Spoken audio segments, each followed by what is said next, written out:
Jadi di sini kita bertiga akan membahas tentang pembuktian dalam hukum acara peradilan tata usaha negara. Nah, sebelum kita membahas tentang pembuktiannya itu, kenalin, nama aku Mufidah Arifah dengan NIM akhir 816. Selanjutnya, Nama aku Diana Aulia Ningtyas dengan 3 NIM terakhir 404. Perkenalkan, nama saya Muhammad Satrio Nugroho dengan NIM 2308010819. di sini kita akan membahas tentang pembuktian dalam hukum acara peradilan tata usaha negara.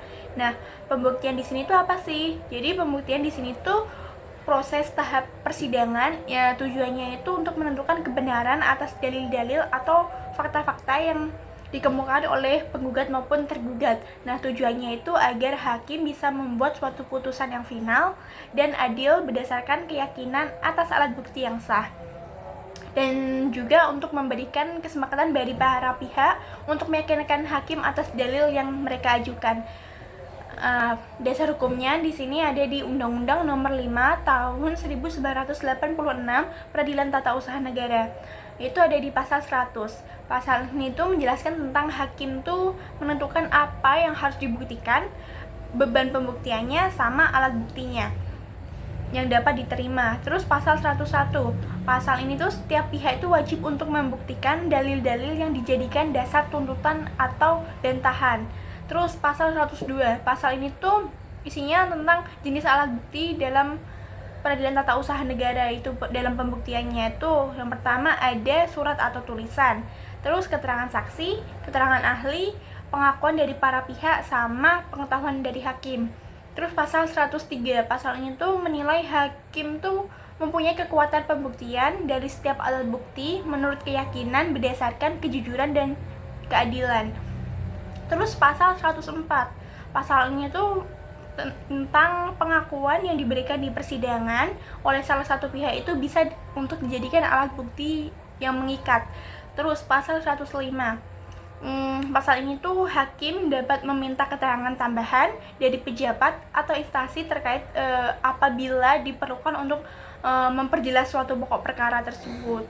Terus pasal 106, hakim tuh bisa melakukan pemeriksaan setempat apabila dianggap perlu untuk memperoleh kepastian mengenai fakta-fakta yang disengketakan. Terus pasal 107, pasal ini tuh hakim tuh menilai kekuatan pembuktian itu harus berdasarkan keyakinan yang didasarkan pada alat bukti yang sah. Nah, jenis alat bukti yang sah dalam hukum acara peradilan tata usaha negara ini tuh ada di pasal 102 huruf A nomor 5 tahun 1986, yaitu ada surat dan tulisan. Nah, dalam surat dan tulisan ini tuh ada beberapa contoh, yaitu akta otentik. Nah, atau akta otentik ini tuh surat resmi yang dibuat oleh atau badan pejabat umum yang berwenang. Contohnya itu notaris maupun pejabat negara. Nah, contoh dari akta otentik ini tuh akta notaris, SK pengangkatan sama keputusan pejabat tata usaha negara. Terus selain dari akta otentik tuh ada akta di bawah tangan. Nah, akta di bawah tangan itu tuh surat yang dibuat dan ditandatangani oleh para pihak tanpa adanya campur tangan dari pejabat umum. Dan contoh surat ini tuh ada surat perjanjian, surat pernyataan, sama dokumen internal instansi gitu. Terus selain adanya akta otentik sama akta di bawah tangan, yang terakhir tuh ada surat atau dokumen lainnya. Nah, surat ini tuh kayak surat resmi dari instansi. Contohnya itu berita acara, nota dinas, surat panggilan, sama dokumen administrasi yang relevan dan dengan perkara tersebut. Oke, selanjutnya aku akan bahas terkait jenis alat bukti lainnya selain surat dan juga tulisan. Di sini ada keterangan ahli. Coba bayangin deh, kamu lagi sidang soal perizinan pembangunan gedung, terus hakim itu ingin tahu apakah bangunan ini sudah sesuai aturan lingkungan atau belum. Nah, disitulah ahli lingkungan bisa dipanggil buat kasih penjelasan. Menurut pasal 102 ayat 1 Undang-Undang Nomor 5 Tahun 1986 tentang PT UN, keterangan ahli itu adalah pendapat seseorang yang diberikan di bawah sumpah berdasarkan pengetahuan dan pengalamannya. Jadi itu bukan asal ngomong ya, tapi pendapat profesional yang bantu hakim biar nggak salah paham soal hal-hal teknis. Selanjutnya ada keterangan saksi. Nah, kalau saksi ini adalah orang yang melihat, mendengar, atau mengalami langsung peristiwa yang dipermasalahkan. Misalnya, ada pejabat yang ngeluarin keputusan tanpa prosedur yang jelas, dan kamu kebetulan ada di ruangan itu menyaksikan seluruh kejadian saat sesuatu tersebut berlangsung. Nah, kamu itu nanti bisa jadi saksi saat persidangan. Tapi jadi saksi ini nggak semua orang boleh ya. Menurut aturan, keluarga dekat, suami, atau istri para pihak, anak di bawah 17 tahun, dan orang yang sakit ingatan itu nggak bisa dijadikan saksi. Dan biar kuat, keterangan saksi harus diberikan di bawah sumpah di persidangan. Jadi kesaksiannya dianggap lebih bisa dipercaya. Nah, yang terakhir ini sedikit menarik, yaitu terkait pengetahuan hakim. Jadi selain mendengar para pihak, hakim itu juga bisa menggunakan apa yang ia lihat dan yakini kebenarannya selama sidang. Misalnya, dari cara para pihak menjawab, gestur tubuh, atau bahkan hasil pemeriksaan di lokasi sengketa. Tapi pengetahuan ini harus diperoleh dalam proses sidang ya, bukan dari gosip-gosip di luar pengadilan. Nah, itu nggak boleh ya dijadikan untuk dasar dalam memutuskan suatu perkara. Jadi, 4 alat bukti itu yaitu surat dan tulisan, keterangan ahli, keterangan saksi, dan juga pengetahuan hakim. Semuanya itu memiliki peran yang besar untuk membantu hakim dalam menemukan kebenaran material. Dalam PT UN, sistem pembuktiannya itu sendiri disebut pembuktian bebas terbatas. Artinya, hakim bebas menilai bukti, tapi tetap ada batasan dari undang-undang. Nah, ini nanti akan dijelaskan oleh teman aku yang berikutnya. Baik, di sini saya akan melanjutkan presentasinya.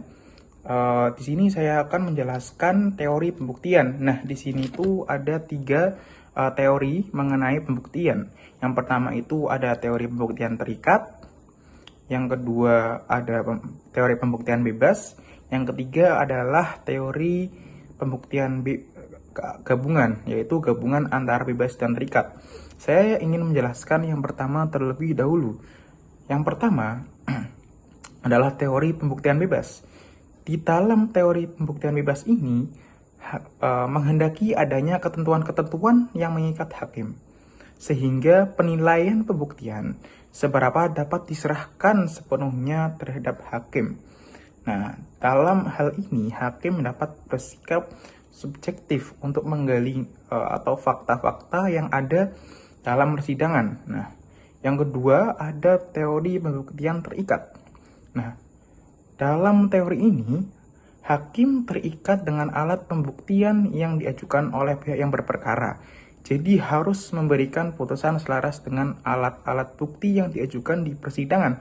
Nah, dalam hal ini hakim itu bersifat pasif, sehingga yang harus mengajukan bukti-bukti itu adalah para pihak yang berperkara di pengadilan.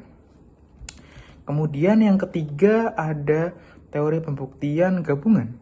Teori pembuktian gabungan ini dalam hakim bebas dan terikat dalam menilai hasil pembuktian. Misalnya, hakim bebas menilai suatu alat bukti permulaan, sehingga hakim masih perlu adanya sumpah tambahan.